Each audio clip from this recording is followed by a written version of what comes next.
আমি অসহজ অবস্থায় বিষ্ণুকেই দিচ্ছি না, তাহলে কেন আমার অসুবিধা হবে?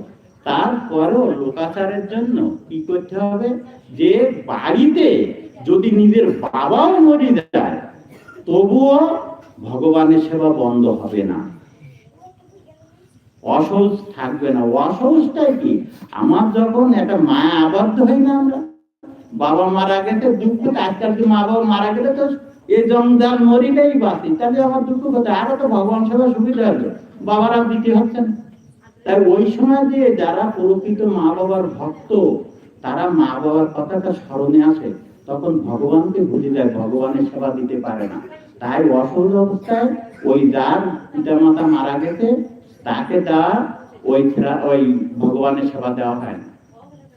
আর যদি আমাদের মন্দিরের কাজ করা হয় তাহলে কোনো রকম অসহজ হয় না। যারা নিত্য সেবা দেয় তবু লোকাচারের জন্য ওই কটা দিন আপাতত অন্যদের দ্বারা করাতে হবে। তবে মন্দিরে ওঠা, গীতা পাঠ করা, নাম জপ করা কোনো কিছুই